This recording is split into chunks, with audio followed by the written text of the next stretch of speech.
안녕하세요. 네, 정연훈 교수입니다. 저는 아주대병원 이비인후과에 근무하고 있고요. 비욘디 이 방송을 통해서 만나 뵙게 되어서 반갑습니다. 오늘 1시간 동안은 난청과 인공와우에 대해서 한번 나눠보도록 하겠습니다. 사실 비욘디 그 컨텐츠에 난청에 대한 내용들이 굉장히 많이 올라와 있더라고요.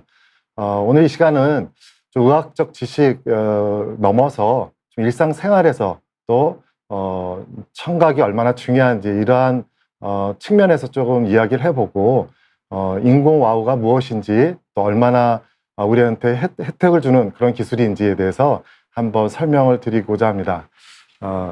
먼저 화면 네, 슬라이드 같이 볼까요? 네. 조금 화면을 이게 내려줘야겠네요. 위에가 좀 잘렸네요. 네. 그림인데요. 제가 3주 전에 8월 마지막 주에 오스트리아 비엔나 국제학회 발표가 있어서 갔습니다. 잠깐 시간을 내서 그 벨베데르 궁전, 예, 거기를 이제 구경을 갔었는데요. 뭐 인터넷이나 이렇게 그림으로 봤던 그림이 전시되어 있더라고요. 사실 뭐 잠깐 짬을 내서 구경 간 거고 그렇게까지 뭐 그림에 이렇게 막 조예를 가지고 있는 사람이 아니기 때문에 이런 게 있구나 하고 그냥 지나칠만 한데 마침 이제 저희 아내와 딸이 같이 갔었기 때문에 딸이 그 오디오 가이드를 돈 내고 빌려왔더라고요. 하나를 빌려와서 이렇게 이제 핸드폰처럼 이렇게 귀에 대고 듣는 거죠. 이렇게 그림 번호 찍고서. 근데 이제 뭐 이어폰 잭을 꽂으면 양쪽으로 딸도 듣고 저도 하나 들을 수 있습니다. 그래서 이제 엉겹게 듣게 됐습니다. 그림이 윗부분이 좀 잘 안 나오는데요. 아주 유명한 그림이죠. 그냥 뭐 들을 수 있는 그림인데 생각해 보면은 이게 구스타프 클림트의 그림입니다. 아주 유명한 그림인데 키스라는 그림인데 그냥 그런가 보다 할 수 있는데 직접 설명을 들으니까 그것도 영어였으면 제가 그냥 뭐 이어폰도 안 꽂았을 텐데 한국말로 설명을 해주니까 너무나 좋은 거예요. 이 미술가가, 이 작가가 얼마나 유명한 사람인지, 오스트리아를 대표하는 작가구나라는 걸 알게 됐고, 그보다 더 이제 깜짝 놀란 거는 저기 이제 유화로 그림을 그렸는데 저 노란색이 금박이더라고요. 금박. 네, 금을 이렇게 입힌 거죠. 금세공을 입힌 거예요. 아니 무슨 유화에 금세공을 입혔나? 그래서 제가 깜짝 놀고 다시 한번 봤던 경험이 있습니다. 다른 건 기억이 하나도 안 나는데 이 그림에 대해서 저 노란색이 금박이었구나, 그 기억이 남아 있습니다. 만약의 경우에 제가 그림만 보고 그냥 지나쳤으면 그냥 그런가 보다, 그냥 인터넷에서 봤던 그림이나 오스트리아 비엔나 현장에서 봤던 그림이나 별 차이가 없었을 텐데 설명을 들으니까, 직접 말로 들으니까 훨씬 더 저 그림에 대한 이해가 많아졌고 풍성해졌습니다. 네, 어떠세요? 듣는 거가 좀 다르지 않을까요? 네, 요거 한번 슬라이드 동영상, 짧은 동영상 제가 한번 보여드리겠습니다.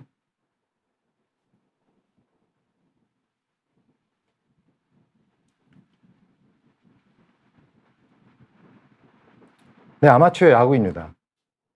홈런 친 것 같아요.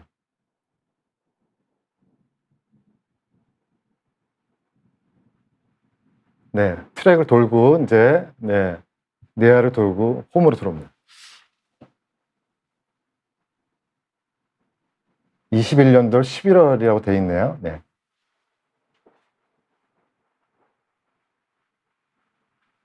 네, 제가 이거를 다시 한번 볼까요? 좀 소리를 높여서. 투수 공을 뿌립니다. 타자 쳤습니다. 멀리 타고 멀리 담장 밖으로 넘어갔습니다. 실감나죠? 네. 방송 아나운서의 중계를 더빙을 입혔어요. 네, 실감납니다. 잘 들어보세요. 자, 생애 첫 홈런입니다. 타자 정연훈 홈런. 네, 아마추어야구 홈런인데 저 선수가 접니다. 네, 잘 들으셨으면 정연훈 타자입니다라고 옆에서 언급한 게 들려요. 앞에서 봤던 동영상은 그냥 그냥 뭐 누가 홈런 하나 쳤나 보다 뭐 이거지만, 뒤에 동영상을 수리와 같이 들을 때는 저 타자가 정연훈 교수였네. 정연훈 교수가 야구도 하네. 놀라움도 있고, 또 홈런도 쳤네. 네, 처음이자 생애 처음이자 마지막입니다. 네. 뭔가가 흥미진진하고, 뭔가 그냥 재밌어요. 어떠세요? 듣는 거는 불편한 거를 막는 거, 이 정도가 아니라 듣는다는 거는 내 삶이 풍성해지는 거랑 똑같아요. 못 들어서 불편한 것만을 생각을 하시는데, 그게 아니라 잘 들으면 너무나 좋은 거죠. 이제는 100세 시대가 됐기 때문에 어떻게 사느냐도 중요해요. 저도 뭐 보시기엔 젊어 보일지 모르지만 이제 내일 모레면 이제 환갑입니다. 어떻게 앞으로 살아가느냐가 더 중요한 거죠. 잘 듣느냐 못 듣느냐는 어떻게 보면 그것의 핵심이라고 할 수 있습니다. 그래서 잘 못 들으면 혼자 있게 돼 있어요. 우리가 어디 뭐 중국 같은 데 갔는데 뭐 중국말도 못하고 거기 영어도 안 통하고 한국말도 안 통하고 오면은 돌아다니기 쉽지 않아요. 혼자 있게 돼요. 똑같아요. 어르신들이 못 들으면 텔레비도 보기 힘들고 대화하기 힘들면 혼자 있어요. 떨어져 있게 돼요. 똑같습니다. 그게 오래되면 우울증이 걸립니다. 우울감이 생기죠. 저기 화면 좀 보여줄까요? PPT 화면 같이 나오면 좋겠어요. 그래서 우울감, 불안감이 같이 오게 됩니다. 일반적으로 난청환자의 한 20%까지는 우리가 우울증이 있다고 해요. 그리고 이명 환자가 사실은 굉장히 많습니다. 거의 65세, 뭐 70세가 넘어가면 2명 중 1명은 이명을 호소해요. 하지만 이 이명이 특별한 병이 아니고요. 청각세포가 망가집니다. 즉 난청이 있으면 이명이 따라오는 그런 병입니다. 그래서 난청을 잘 알고 그걸 해결하면 이명은 바로 없어집니다.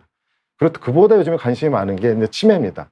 사실 치매의 유병률이 굉장히 높습니다. 뭐 10명에 1명이라는 얘기도 있고요. 근데 굉장히 높은데, 난청이 있으면 중도 난청, 고도 난청으로 넘어가면 5배까지 치매 확률이 올라갑니다. 즉 못 들으면 뇌 회전이 되지 않기 때문에 뇌가 녹슬어요. 쪼그라들어요. 아니면 내가 못 듣기 때문에 너무 들으려고 모든 노력을 하게 되면 다른 지적 활동을 할 수 있는 뇌의 범위까지 듣는 데 집중해요. 여러분들 이제 외국 사람하고 밥 먹을 때 혹시 그런 기회가 있으면 영어를 듣기 위해서 내가 무슨 밥을 먹는지 맛을 못 느껴요. 다 듣는 데 집중하기 때문이에요.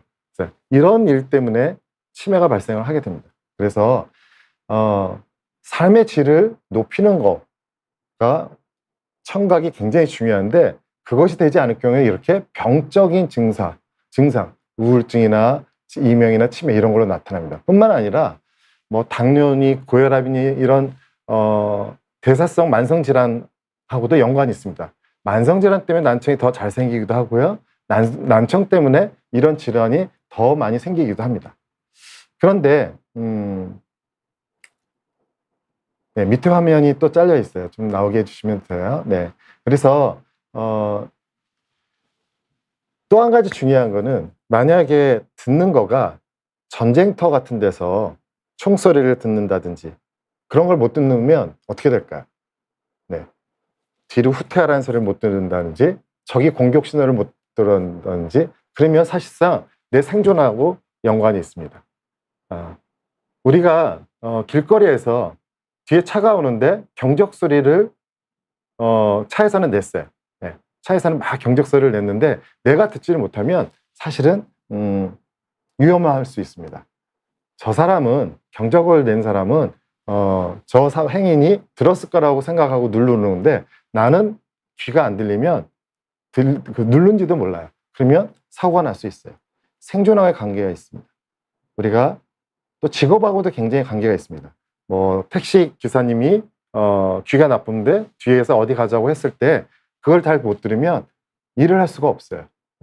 마찬가지로 삶의 질도 중요하지만 실질적으로 우리한테 직접 다가오는 거는 생존과 직업입니다. 그래서 이 청각이 여러분들이 생각하는 것처럼 좀 편하고 불편하고 이 차원을 넘어서서 내 삶의 질을 결정하고 풍성하게 할 수 있다는 거, 그리고 나아가서는 내 생명하고도 연관이 있을 수 있다는 것을 꼭 기억하시고 좀 더 관심 있게 이 방송을 듣는 분들은 어쩌면 못 듣는 분도 계시겠지만 그 가족이 들으실 가능성이 있어요. 그러면 그냥 좀 불편하시겠지 정도가 아니라 어떻게 보면 우리 아버님, 어머님의 삶이 굉장히 누리지 못하구나, 힘들겠구나라는 걸 이해하시는 시간이 되었으면 좋겠습니다.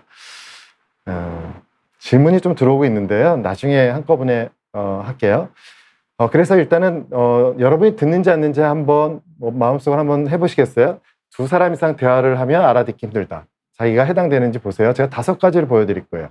시끄러운 장소에서 상대방의 말수를 잘 알아듣지 못한다. 사람들에게 다시 한번 말해달라고 자주 되묻는다. TV 소리가 크다고 주위 사람들이 자주 말한다. 이명이 있다. 이 5가지 중에 한 가지가 있으면 난청을 의심해야 됩니다. 만약에 2가지가 있다고 한다면 거의 난청이 확실합니다. 이거를 10가지로 평가하게 할 수도 있어요. 사람 듣는 그 소리를 더 집중해야 되고, 모든 사람 말소리가 작은 목소리로 들리고, 여자애나 여자의 말이 더 알아듣기 힘들고, 이렇게 틀린 대답을 하게 되고, 전화 받기가 꺼려져요. 이 10가지 중에 2가지 이상이면 난청을 의심하고요. 3가지 이상이면 거의 난청이 확실합니다. 꼭 가까운 이비인후과 가셔서 확인하시고, 그런데 어머니, 아버님들, 할머니, 할아버님들은 괜찮다고 하실 가능성이 있어요. 네. 그런데 옆에서 볼 때, 가족들이 볼 때 저거에 해당이 되는 것 같아요. 우리 부모님이나 어르신들이. 그러면 꼭 검사를 권유하셔서 잘 들으실 수 있도록 이렇게 시도를 해야 됩니다. 근데 나는 잘 들어요. 실제로 잘 듣고. 예, 근데 남들보다 귀가 좀 나쁜지 어떻게 알죠? 예, 이게 이제 달팽이관인데요. 달팽이관이 이렇게 있는데 달팽이관에 각 주파수가 있습니다. 이 입구 쪽은 고주파수고요, 안쪽은 저주파수예요. 근데 우리가 단어를 듣는 어음 주파수는 한 500에서 한 4000 되기 때문에 요 초록색 정도에 해당이 됩니다. 그래서 이쪽이 망가지면 나는 귀가 나빴다는 생각을 안 해요. 근데 하지만 나빠지고 있는 거예요. 한번 볼까요? 그 청각나이라는 게 있는데 한번 테스트 해보십시오. 예. 제가 한번 눌러드릴게요. 소리가 들리시죠? 삐 하는 소리가 들릴 거예요. 이 소리가 만약 안 들렸다고 하면 난청이 거의 확실합니다. 가서 검사하셔야 돼요. 10kHz 소리가 들리시나요? 만약에 이게 안 들리시면 70대의 청각일 가능성이 있습니다. 그 다음 볼까요? 12kHz 들리시나요? 안 들리시면 60대일 가능성이 있습니다. 14.1kHz. 네, 저는 이 소리가 안 들립니다. 그러면 저는 50대, 50대 후반에 해당됩니다. 14.9, 소리 나가는지 모르겠어요. 네. 이게 안 들리면 40대, 이게 안 들리면 30대, 이것까지 들으시면 20대 청력이에요. 16.7. 네. 네, 이게 안 들리면 20대 후반. 18.8 해볼까요? 네. 이걸 들으시면 10대예요, 10대. 네. 어릴수록 다 잘 들어요. 네. 그래서 어른이 못 듣는 소리를 애들은 다 듣거든요. 이게 동물로 이게 넓히면 주파수가 더 넓어요. 그래서 사람들이 못 듣는 소리를 동물들은 들어요. 그래서 위험 신호나 뭐 지진 소리나 폭풍 소리나 이런 신호를 먼저 감지하고 도망가는 거예요. 네. 그래서 내가 청력이 정상이더라도 이런 걸 해보면 내가 남들보다 빨리 늙고 있구나라는 거를 알 수 있어요. 그래서 조심하셔야 돼요. 그래서 소리에 노출되지 않는 게 가장 중요합니다. 그래서 소리를 어떻게 들을 수 있냐 보면은 이게 이제 귀인데요. 소리가 웨이도 통해서 증폭이 됩니다. 그럼 얇은 고막을 건드리고 소리뼈 3개가 있어요. 1번, 2번, 3번 소리뼈 3개로 가면 증폭이 돼요. 그럼 달팽이관으로 창문을 두들기는데 이 달팽이가 안에 물이 들어있어요. 물 속에 청각세포가 네 줄이 쭉 줄 서 있어요. 그 청각세포가 이렇게 움직이는 겁니다. 소리에 따라서. B on D 그러면 B on D의 그 움직이는 그 트래블링 웨이브라고 하죠. 그 웨이브의 가장 높은 올라간 지점에 있는 청각세포가 그걸 감지를 해요. 그러면 그 신호를 전기 신호를 바꿔서 전기를 보내주는 게 듣는 거거든요. 네. 그래서 우리가 외이나 중이까지 고막이 막혀 구멍이 났거나 소리뼈가 중이염 때문에 녹았거나 외이도가 막히거나 이러면은 전음성 난청이라고 해서 수술로 고칠 수가 있습니다. 네. 하지만 달팽이관 안에 청각세포가 망가졌다든지 청신경이 망가지면 감각신경성 난청이라고 해서 고칠 수가 없어요. 예, 저 청각세포가 재생이 거의 잘 안 됩니다. 그래서 감각신경성 난청은 수술로 고치는 게 아니라 다른 방법, 즉 보청기나 오늘 주로 얘기하게 될 인공와우에 대해서 인공와우로 들어야 됩니다. 그래서 이제 여러분들이 난청의 이 정도 청력도를 알아야 되는데요. 이 세로는 내가 들을 수 있는 가장 작은 소리의 크기예요. 데시벨로 표시하는데 청력 역치라고 하거든요. 그리고 가로는 주파수라고 해서 이쪽 왼쪽은 125, 250 남자 바리톤 붉은 목소리고요. 저쪽 고주파수는 여자 목소리 삐 이런 소리예요. 우리가 대화 영역은 보통 500에서 요 4000 사이입니다. 그래서 보통 정상인들은 25데시벨 이하로 들어요. 아주 속삭이는 소리. 네, 아주 뭐 낙엽 흔들리는 소리. 그 정도의 소리를 들을 수 있고요. 일반적으로 대화 영역은 40에서 60데시벨 소리예요. 제가 지금 얘기하는 정도의 목소리 크기는 뭐 마이크가 있어서 잘 모르시겠지만 한 60데시벨 정도 제가 크게 듭니다. 제 소리가 잘 안 들린다고 하면 거의 중고도 난청, 고도 난청에 들어갈 수 있어요.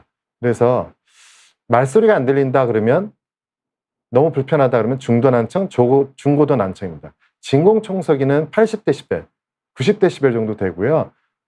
우리가 이제 시끄러운 지하철이나 이런 데 다니는 게 8, 90데시벨이기 때문에 거기서 이어폰을 듣는 소리는 그보다 큰 소리, 90에서 100데시벨 소리가 될 수 있어요. 노래방 소리가 100데시벨이 넘어요. 우리가 90데시벨보다 크면 귀가 망가진다고 해요. 그래서 내 청력 역치가 어느 정도 되는지를 잘 알고 계시는 게 중요합니다. 그런데 우리가 경도 난청, 중도 난청, 중고도 난청까지는 보청기로 해결할 수 있어요. 하지만 고도 난청으로 넘어가면 보청기로 해결이 잘 안 돼요. 보청기도 잘 들을 수가 없어요. 이렇게 이제 우리가 난청인지 아닌지를 확인을 하시고, 근데 우리가 양쪽 귀 중에 한쪽 귀가 잘 들리면 한쪽 귀는 무시하는 경우가 많아요.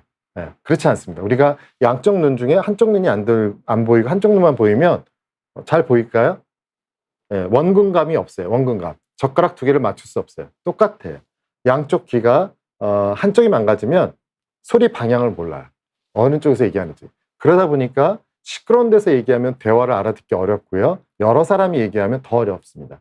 그리고 양쪽 귀를 들으면 1 플러스 1은 2가 아니라 1 플러스 1은 4로 들려요. 훨씬 더 크게 잘 들린다는 거죠. 그래서 양쪽 귀로 들으셔야 돼요. 한쪽 귀가 괜찮다고 안 고치면 안 되고요.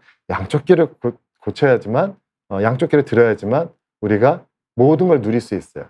어린아이들 같은 경우에는 그 양쪽 귀를 들으려면 양쪽 귀를 듣지 않고 한쪽 귀로만 들으면 그냥 저는 환자한테 이렇게 설명해요. 얘가 100명 중에 1등 할 아이가 10등 할 수 있다고. 그만큼 손해를 봐요. 알게 모르게 손해를 봐요. 네, 자기 능력 발휘에 한계가 쥐어져요. 그래서 양쪽 귀로 듣는 게 굉장히 중요합니다. 그런데 아쉽게도 이렇게 난청이 생기는데 약이 없어요. 아직. 아까도 얘기했지만 청각세포, 청신경이 재생되지 않아요. 그거 망가지는 걸 막기 위해서 스테로이드라는 약제를 일시적으로 쓸 수 있는 것밖에 없고요. 그걸 넘어가면 보청기나 인공와우를 해야 됩니다.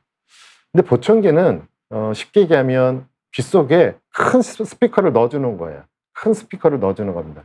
이렇게 이제 귀 뒤에다가 거는 건데요. 이게 요즘에 일반적으로 많이 쓰는데 잘 안 보여요. 앞에서 보면 잘 안 보이는데 큰 스피커를 넣어주는 거기 때문에 청각세포가 살아있어야 돼요. 청각세포가 죽어있으면은 감지, 센서가 없기 때문에 아무리 큰 소리 넣어줘도 들을 수가 없어요. 그런데 이 보청기도 여러 종류가 있습니다. 제가 뭐 여러 개를 가져왔는데, 이렇게 작은 것서부터 큰 것까지 있어요. 이렇게 큰 것까지 있는데, 이렇게 큰 것까지 있어요. 그런데 이제 많은 분들이 이제 바깥에 보이는 것 때문에 작은 거를 선호하시지만, 제가 여기 청력도에 그려놨잖아요. 작으면 작을수록 출력이 작아요. 그래서 작다고 무조건 좋은 게 아닙니다. 잘 들으시려면 내 청력에 맞는 보청기를 고르셔야 돼요.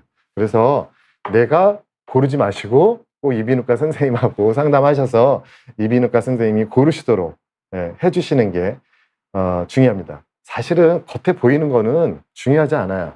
안 보여요. 한번 길거리 가다가 아니면 버스 정류장, 비행기 탈 게 있으면 비행기 안에 돌아다녀 보십시오. 이런 보청기 같은 걸 얼마나 많이 끼고 있는지. 하지만 거의 눈에 띄지 않아요. 왜냐면 우리가 귀에는 관심이 없거든요. 보지 않아요. 제 안에 귀에 점이 있는지 없는지 저 잘 모르겠어요. 뭐 아시는 분 있을지 모르겠지만, 그만큼 우리가 잘 안 보고, 더더구나 요즘에는 이어폰 시대이기 때문에 많이 꽂고 다니니까 뭔가 꽂고 다니면은 블루투스 비싼 거 꽂고 다니네 이런 느낌이 있어요. 그러니까 전혀 주저하지 마시고 꽂으시면 됩니다. 그런데 이렇게 정상 달팽이 간 다음에 이 정상 달팽이 간이 어느 정도 되면 보청기가 되지만, 이렇게 청각세포가 망가지면 감지장치가 없기 때문에 보청기를 할 수 없어요. 그때 할 수 있는 게 인공와우입니다. 그래서 인공와우는 보시면 바깥에 보청기 같은 장치가 있어요. 소리를 모아서 마이크로폰으로 들어가면 프로세서에서 전기 신호를 바꾸고, 송신기가 있어서 송신 신호를 밑에 넣어줘요. 피부 밑에 기계가 들어가 있거든요. 수신기, 여기는 이식기로 되어 있는데, 요걸 이제 수술해서 넣어요. 그러면 신호를 받아서 전극으로 더 넣어서 이 전극이 달팽이가 안에 심어놓거든요. 수술로. 그러면 달팽이가 안에 청신경을 직접 자극하는 겁니다. 그렇게 해서 들을 수 있어요. 청각세포가 없어도 상관없어요. 청신경이 조금만 살아있으면 들을 수 있어요. 아주 잘 들을 수 있어요. 그래서 이 기계가 굉장히 비싸. 2,300만 원 가까이 되고요. 진단하고 치료, 입원, 수술비까지 한 2,500만 원 돼요. 많이 비싸죠. 그래서 보험이 되면 보험 혜택을 받을 수 있어요. 고도 난청, 70dB 이상 높고 어음 분별력이 50%보다 나쁘면, 양쪽 귀가 그러면 보험 혜택을 받을 수 있는데, 그러면 성인은 한 800만 원, 700만 원 정도면 할 수 있고요. 5세 이하는 한 200만 원이면 할 수 있습니다. 그리고 19세 미만은 양쪽에 2개를 다 해주고요. 성인은 하나만 해줍니다. 이렇게 해서 비싸지만 굉장히 잘 들을 수 있기 때문에, 거의 정상 생활을 할 수 있기 때문에 주저할 필요가 없습니다. 수술 시간은 2시간 정도면 충분하고요.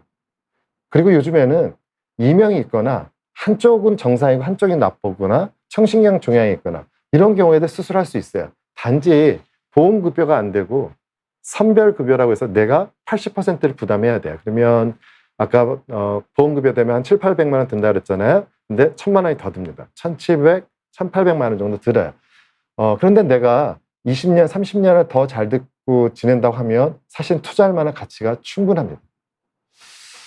그래서 이제 수술을 하게 되면 수술은 한 2시간 정도면 되고, 저희 병원 같은 경우는 2박 3일이면 입원하고 다 끝나는데요. 수술하고 다음날 퇴원합니다. 이렇게 많은 경우에 저주파수가 살아있는 경우가 있어요. 그러면 요즘에는 저 청력을 살리려고 해요. 우리가 이제 이 달팽이관 안에 전극이 들어가기 때문에 사실 이물질이 들어가니까 이 달팽이관 입장에서는 손상받는 거거든요. 그래서 자기 잔존 청력이 조금 망가질 수가 있어요. 저 청력이 없어질 수 있어요. 이게 없어질 수 있어요. 그러면 전 주파수를 인공와우로 커버해서 들으면 돼요. 아주 잘 들을 수 있어요. 아무런 문제가 없어요. 하지만 저 잔존 청력을 보존을 좀 하면 그쪽 부분은 원래 들었던 보청기를 사용하고요. 나머지 영역은 인공와우로 들으면 소리의 질이 더 좋아요. 우리가 어떻게 보면 라디오로 듣는 거를 어떤 앰프로 듣는 것처럼 훨씬 더 좀 좋을 수 있어요. 더 풍성해질 수 있어요. 그래서 저거를 이제 하이브리드 EAS라고 해서 저렇게 듣게끔 하려고 잔존 청력을 살리려고 저희가 굉장히 노력합니다. 수술자 입장에서. 그래서 요즘에는 이제 저게 이슈예요. 그래서 저희 병원에서도 이제 저도 가장 저 성공률을 높이기 위해서 노력을 합니다. 수술하고 나면 다 끝난 게 아니에요. 그 다음에 이제 하셔야 될 게 매핑이라는 걸 합니다. 스위치를 켜고 소리를 잘 들을 수 있도록 이 환자의 청력에 맞게, 상태에 맞게 주파수별로 조율을 해요. 네, 조율을 해요. 보청기에서는 피팅이라고 하고요. 오디오에서도 조율하잖아요. 마찬가지 조율을 합니다. 이게 3번에서 한 6번 정도는 하셔야 돼요. 1, 2주에 한 번씩 오셔서. 네, 제일 중요합니다. 그 다음에 이제 언어 치료라는 걸 해요. 말을 처음 배우는 거랑 똑같거든요. 못 들은 기간이 길면 길수록 조용한 세상에서 살았기 때문에 소리가 들으면 시끄럽기만 해요. 그리고 말소리가 분명치 않습니다. 그래서 언어 치료라는 거를 처음 해야 됩니다. 어른들은 그래도 다 듣던 분이기 때문에 빨리 기억력을 되살려서 잘하기 때문에 한 3개월 이내면 잘하고요. 못 들은 기간 길면 6개월, 1년 갑니다. 애기들은 태어날 때부터 들은 적이 없기 때문에 언어 치료를 학교 들어갈 때까지는 해야 됩니다. 최소한 3년 이상은 하는 게 좋습니다. 이렇게 해서 이제 언어 치료를 해서 듣는 거가 아주 중요합니다. 그러면 아주 잘 들을 수 있어요. 제가 사실 이제 인공화우를 중심으로 설명을 드렸는데요. 좀 빨리 해드렸어요. 질문이 많이 들어왔기 때문에 제가 좀 질문을 받으면서 다음에 더 설명을 드리도록 하겠습니다. 네, 질문 좀 볼까요? 네, 미로님이 보내주셨네요. 네, 아까 맨 처음에 시작하자마자 5분 만에 보내주셨는데 비행기를 탔다가 소리가 잘 들리지 않고 중이염 생겨서 잘 치료했는데 그 후에 계속 2달째 침 삼킬 때마다 찌직 소리가 나는데 네, 비염약을 먹어도 나아지지 않습니다. 어떻게 하면 될까요? 네, 저도 저 증상이 있습니다. 네, 우리가 비행기를 타면 압력이 달라져요. 압력이 달라져요. 한번 비행기 타면서 실험 한번 해보세요. 이 페트병 물을 먹고요. 물 먹고 딴 물 먹고 이렇게 넣고 놔두면 비행기가 최고도에 올라갔을 때 어떻게 됐는지, 그 다음에 착륙했을 때 어떻게 됐는지를 한번 보세요. 우리가 비행기 탔을 때 물 먹고 착륙을 하면 이게 완전 짜부러져 있어요. 완전히 찌그러져 있어요. 이 페트병을 누를 정도, 이게 완전히 찌그러질 정도로, 이 공간이 있으면 다 찌그러질 정도로 그만큼 프레셔가 걸려요. 그래서 이 고막 안에 있는 압력하고 바깥에 있는 압력이 다르기 때문에 맞춰야 되는데 그 맞추는 거는 이관이라는 걸로 맞춥니다. 네, 여기 보여줄 수 있나요? 전체 화면 보여줄까요? 여기 저 질문을 내려주세요. 네, 여기 이제 이관이라는 건데, 네, 네, 여기 네, 여기로 공기가 통하게 돼 있어요. 이쪽으로, 네, 이쪽으로 여기로 공기로 통하는데. 여기로 이제 공기, 어딘죠? 여기죠. 공기가 여기가 통해요. 근데 이제 처음에는 닫혀 있거든요. 닫혀 있다가 침을 삼키거나 하품을 하거나 입을 벌리면 이게 열려요. 그때 공기가 드나들면서 압력을 맞춰줘야 되는데, 이게 알러지가 있거나 그러면 점막이 부어요.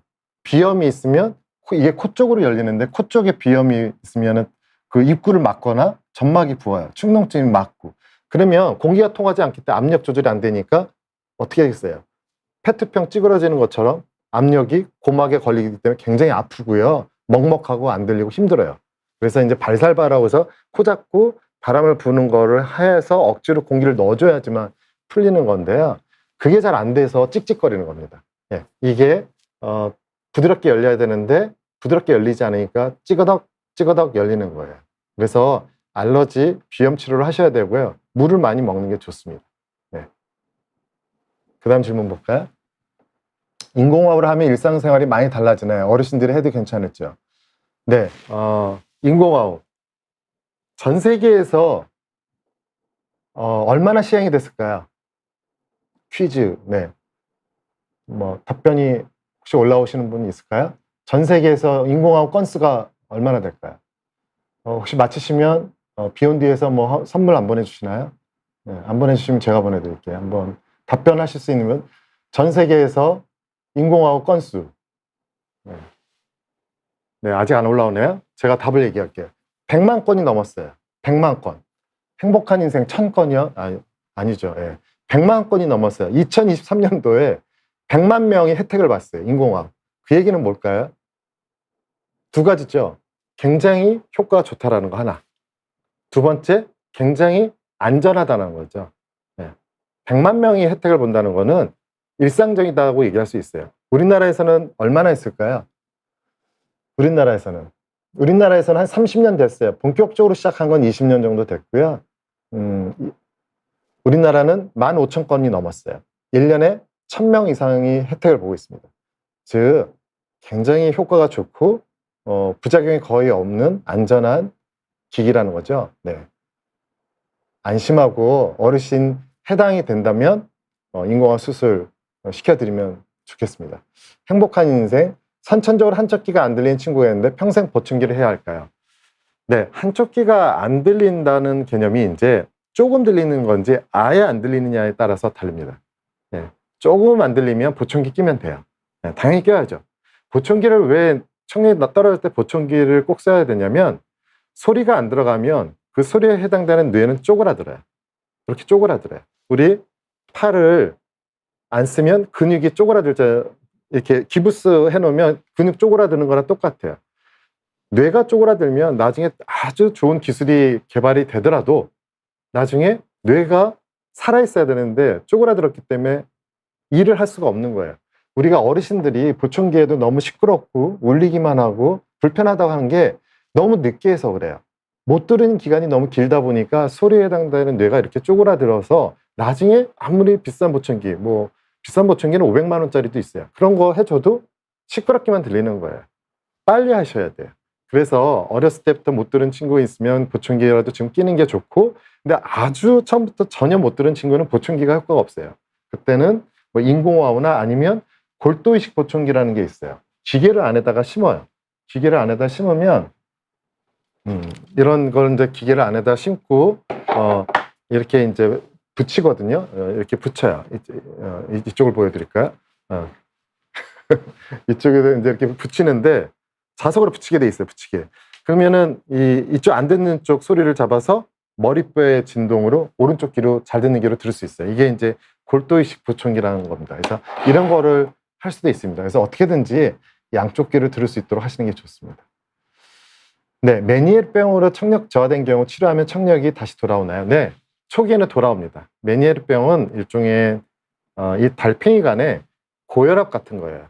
물이 차 있는데 물이 팽창하면서 청각세포를 망가뜨리고 이 전정기관 세포를 망가뜨려서 어지러움을 유발하고 청력을 떨어뜨린 거거든요. 그러다 회복이 됐다가 또 팽창해서 고혈압이 와서 터졌다가 그 안에서 손상을 일으키고 또 회복됐다. 이게 반복이 되면 처음에는 돌아옵니다. 그러다가 이게 계속 반복이 되면 돌아오다가 계속 낮아져요. 네, 그러면 감각신경성 난청으로 빠집니다. 네, 그렇게 되면 한 60데시벨에서 70데시벨 정도 가면 고정이 될 가능성이 있어요. 그러면 보청기를 하시는 게 좋습니다. 보청기를 하셔야 되고요.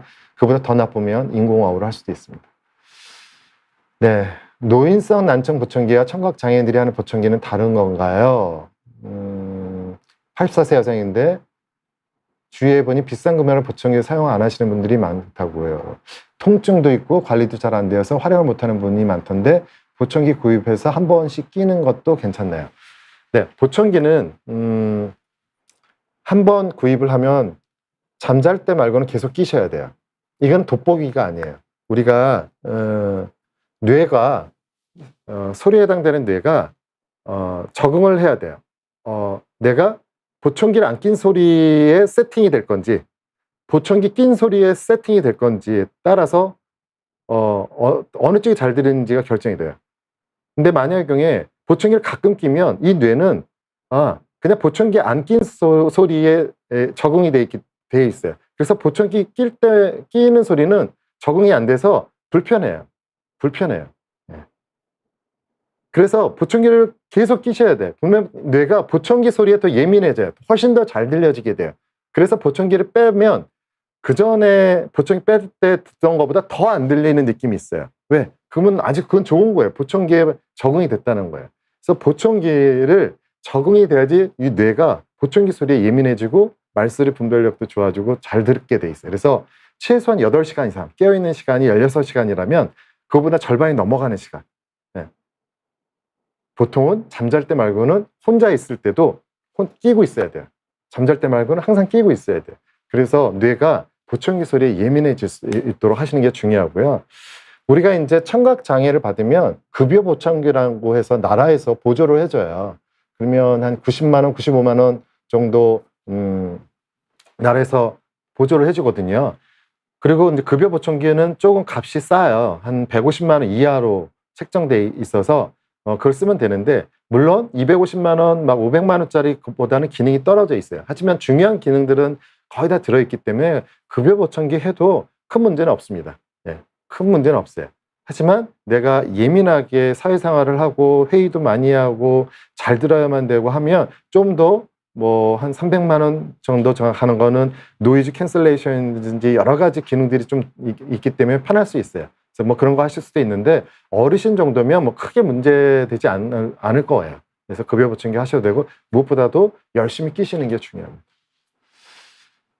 엔젤님, 네, 일반 무선 이어폰처럼 된 것도 많다던데, 네, 요즘에 그렇게 나와요. 네, 이어폰처럼 헷갈리게. 네, 그런 것도 괜찮습니다. 근데 이제 그냥 가게에서 사는 것보다는 이비인후과에서 정확하게 청력 측정하시고 청력에 맞춰서 조율하시고 적응한 다음에 한 달 뒤에 다시 조절, 뭐 한두 달 뒤에 다시 적응한 다음에 또 조절, 이렇게 몇 번, 두세 번 정도는 조절하셔야 돼요. 그냥 보청기 한번 딱 끼고 잘 들리지 않습니다. 안경은 잘 맞춘 다음에 한번 끼고서 내가 적응하면 되지만, 보청기는 그렇지 않습니다. 컴퓨터입니다. 컴퓨터이기 때문에 조율을 하셔야 돼요. 적응하면 조율하고 적응하면 조율. 짧게는 3개월, 길면 뭐 6개월, 1년 이 정도의 시간이 걸립니다. 그러니까 인내를 가지시고 하시는 게 좋습니다. 네, 저스트 무직. 귀가 예민하고 이명을 타고났다는 사람들도 치료가 필요한가요? 뭐 이명을 타고난 건 아닌 것 같고, 하여간 이명이 있는 분인 것 같은데요.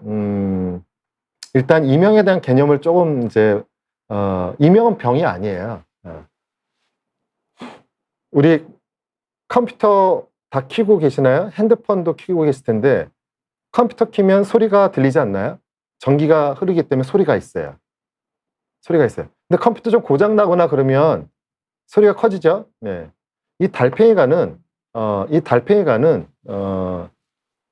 아까도 얘기했지만 소리가 진동파가 들어와서 소리뼈를 통해서 물을 진동시켜서 청각세포가 전기를 만들어서 이 신경을 보내는 거거든요. 그 전기가 흘러요.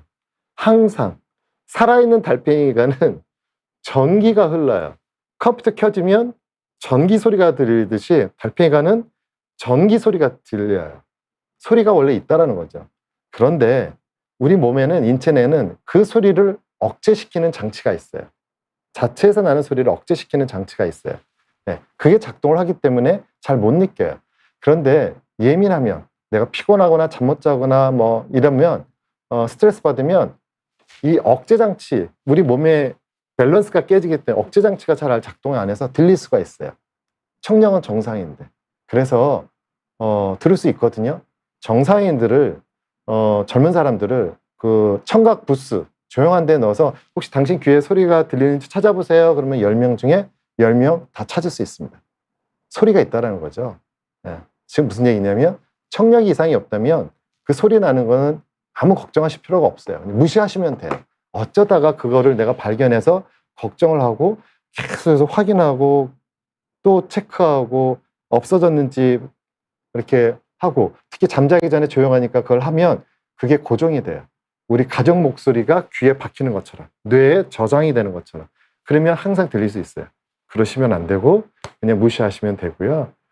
그 이명은 청각세포가 망가지면 커지는 거기 때문에 다시 보청기 같은 걸 꽂아서 잘 듣게 하면 이명은 가라앉게 돼 있어요. 이명 자체는 병이 아니라고 생각하시면 돼요. 청각세포 상태에 따른 증상일 뿐이에요. 이명 소리가 있으면 뭔가가, 청각세포가 불안전하구나, 나빠졌구나, 사인을 보내는 거라고 생각하시면 됩니다. 청각세포가 살아있는지 병원 검사를 알 수 있나요? 네, 알 수 있습니다. 예. 우리가 뭐 이음영 방사라는 검사도 있고요. 그래서 아기들 태어나자마자 내가 잘 듣는지 못 듣는지 얘기하지 않잖아요. 하지만 태어나자마자 다음날 우리가 뇌파 검사나 청각 검사로 이 아기가 청력이 정상인지 아닌지를 판정해요.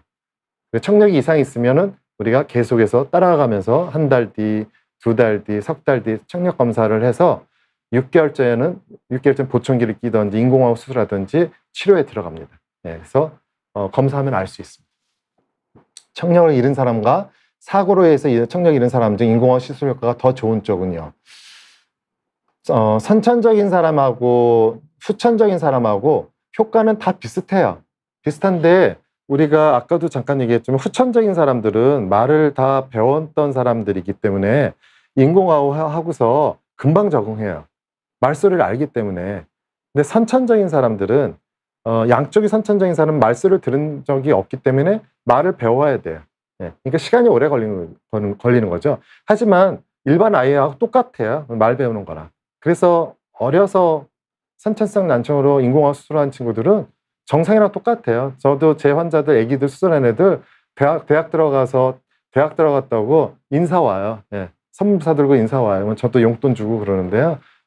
이제 자기가 제과빵 만들었다고 제과빵 사들고 와요. 똑같습니다. 일반인들하고 똑같아요. 네, 이번 주에도 체육 교사 임용 이제 준비한다고 왔어요.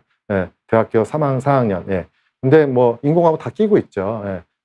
멀쩡해요. 예. 체육도 다 하고요. 아무 문제 없습니다. 그래서 선천적인 거랑 후천적인 거는 약간 듣는 기간 이런 거에 따르고요. 그 정도지 듣는 거에 대해서는 차이가 없습니다. 네. 인공호흡은 몇 세까지 어떤 질환을 할 수 있나요? 어른은요. 저희 환자는 89세까지 했어요. 전 세계적으로 제가 알기로는 97세도 하신 걸로 알고 있습니다. 전신마취 2시간 정도 버틸 수 있는 정도면 누구나 하실 수 있습니다. 크게 힘들지 않고요. 내가 1년이라도 잘 듣고 사시겠다고 하면 하실 수 있습니다. 네. 아기들은 태어나자마자 빨리 하는 게 좋습니다. 그래서 요즘에는 1살, 12개월 때 주로 하고요. 늦어도 24개월, 아주 늦어도 36개월 이전에는 해야 되는 게 좋고요. 5세가 넘어가면 굉장히 갑자기 효과가 떨어져요. 그러니까 소리에 해당되는 뇌가 형성이 안 되기 때문에 어렵습니다. 그래서 선천성 난청인 경우는 빨리 하는 게 좋습니다. 현재 51세입니다. 어릴 때부터 양쪽에 보청기로 살아왔는데요. 왼쪽이 더 안 좋고요. 이명이 생겼고 오른쪽으로 사회생활을 하고 있는데 최근에 오른쪽도 떨어졌어요. 양이 인공호흡 이식술을 고려하고 있는데요. 순차적으로 하는 게 나을까요? 한꺼번에 하는 게 나을까요? 비범이라도 하려고 합니다. 네. 양쪽을 동시에 해도 상관이 없고요. 순차적으로 해도 상관이 없습니다. 근데 저는 이제 개인적으로 이러면 한쪽은 청력이 완전히 없고 이쪽은 보청기 할 청력이 조금 남아 있으면 나쁜 쪽을 먼저 해요.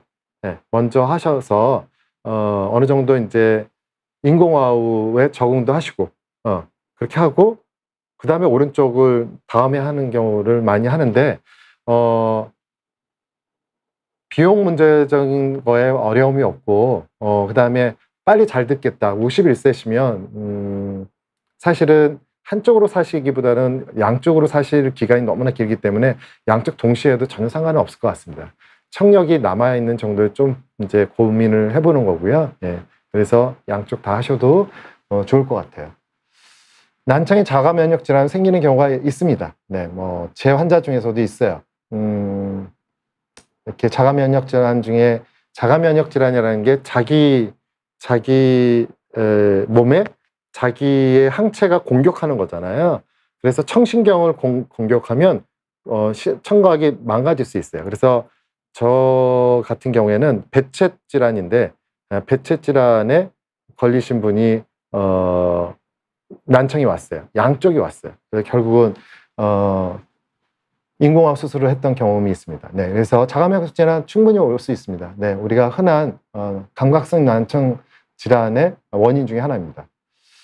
무선 이어폰 몇 시간만 껴도 귀에 진물 같은 게 나는데 보청기도 그럴 건데 8시간 낄 수 있나요? 네, 낄 수 있습니다. 일단 잘 관리하시면 되고요. 이게 이제 외인은 만지는 데가 아니에요.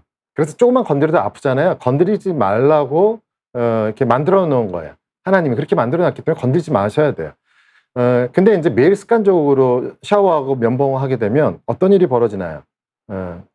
그 위에 있어야 될 귀지가 없는 거예요. 우리가 피부를 괜찮아요. 하루에 10번씩만 이렇게 요자리 하면 여기만 빨개질 거거든요. 각질이 없어져요. 예민해져요. 가려워요. 그럼 매일 여기를 긁어야 돼요. 악순환인 거죠. 그런데 웨이도에 이렇게 뭔가 들어가는데 뭔가가 코팅이 돼 있어야 되는데 코팅이 안 돼 있기 때문에 진물이 나고 힘든 거예요. 그래서 건드리지 않으셔야 돼요. 귀지가 좀 있으셔야 돼요. 네. 정말 그 목욕 안 하는 사람은 피부병이 없다고 하거든요. 각질이 다 덮어서 보호막을 형성하기 때문입니다. 네, 마찬가지예요. 그래서 그 각질이 형성이 되고 귀지가 좀 있는 상태가 되면 보청기 얼마든지 하루 종일 낄 수 있습니다. 네. 90세 어머니가 고열로 앓고 난 뒤부터 잘 못 들으세요. 네. 열병에 따라서 청각세포가 망가졌을 겁니다.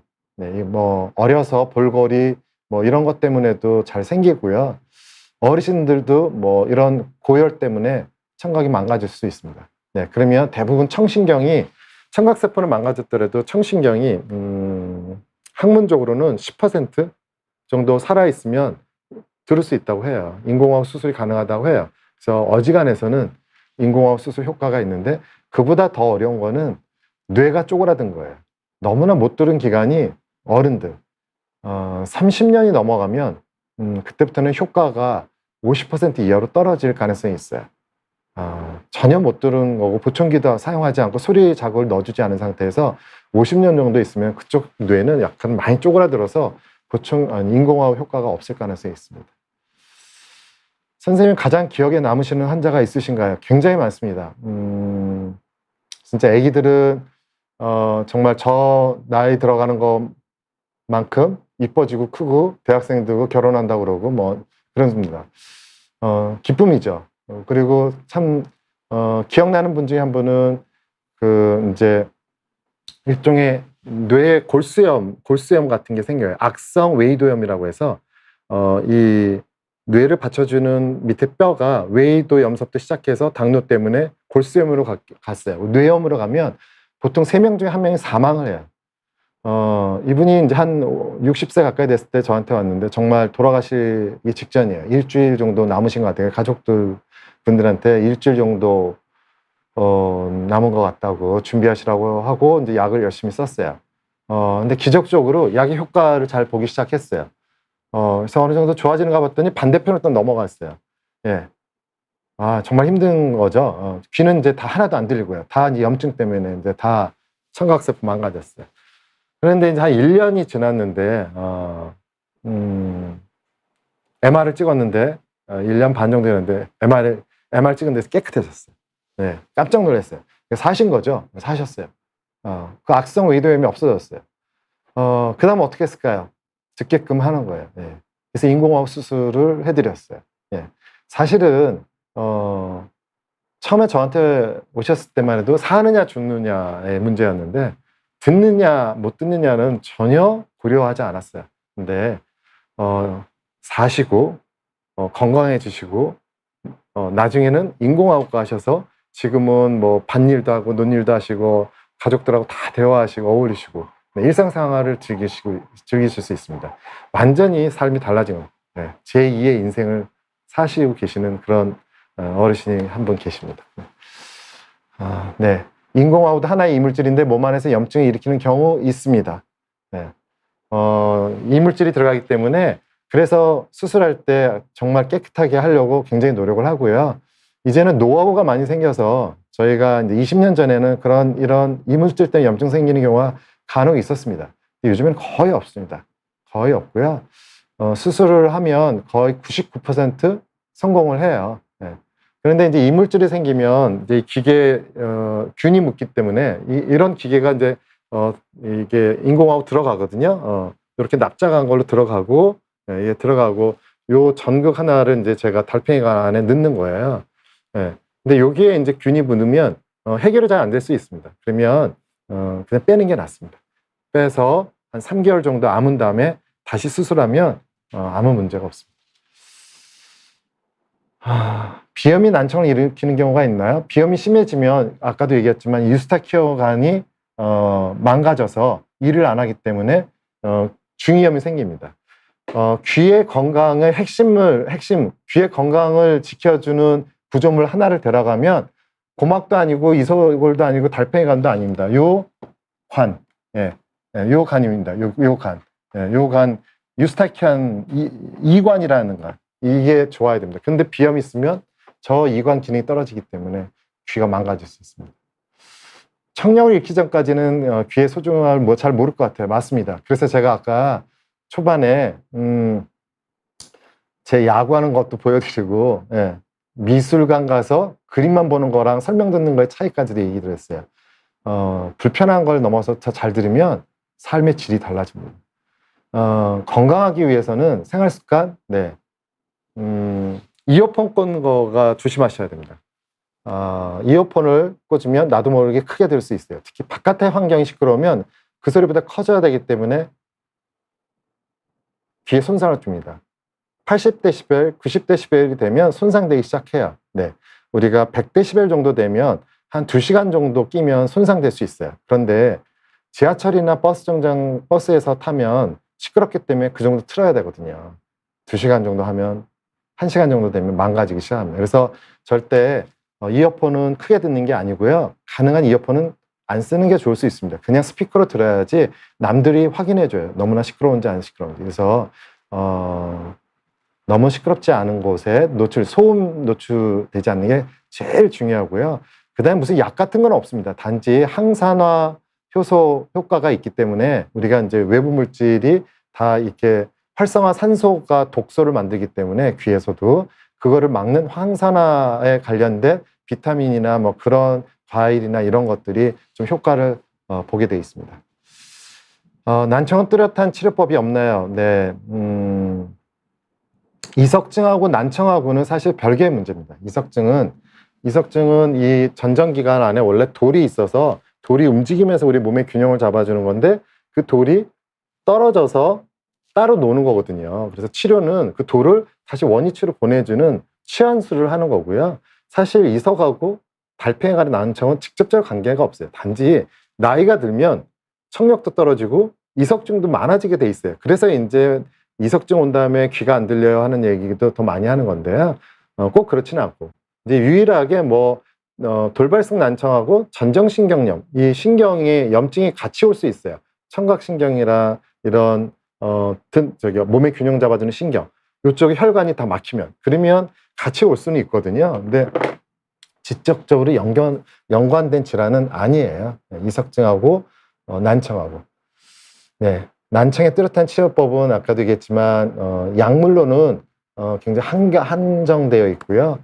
지금으로는 만약 그게 안 된다고 하면 보청기나 인공호흡 수술로 가야 됩니다. 시간이 벌써 56분이 됐네요. 질문들을 엄청나게 해주셔서 제가 눈에 보이는 질문들은 다 해드렸는데 제가 빠뜨린 질문 없나 모르겠습니다. 그래요.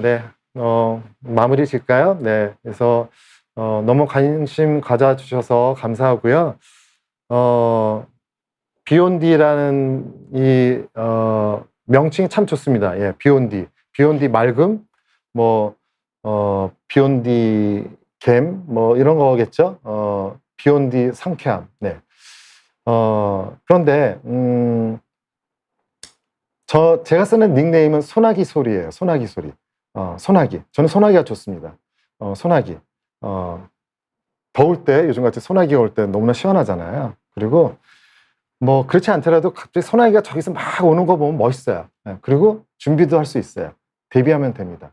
그리고 또 그거는 지나간다는 걸 알거든요. 맑은 하늘에 소나기는 지나간다는 걸 알아요. 그래서 좋습니다. 그 소리가. 소나기 소리라는 닉네임을 쓰는데, 소리를 나누는 기쁨, 소나기. 소리를 나누는 기적. 그게 소나기죠. 소나기 소리라는 닉네임을 제가 줄였습니다. 이 소나기에 조금 적응하셔야 돼요. 그리고 두려워하시지 마시고, 우리가 난청은 어쩌면 소나기일지 몰라요. 지나가는 거일 수 있어요. 그리고 우리한테 미리 사인을 줘요. 그러니까 무시하시지 마시고 준비하시면 되고요. 소나기가 왔구나, 지나가겠구나. 우산을 쓰시면 되고, 대비하시면 돼요. 그게 어쩌면 보청기, 인공호흡일 수 있습니다. 여러분들은 이제는 너무나 좋은 세상에서 기적의 세상에 살기 때문에 못 들을 일이 없으세요. 포기하지 마시고 단지 뭐 좀 불편하고 말지 이 차원이 아니라 살고 싶은 생각, 너무 이 세상이 좋은 거예요.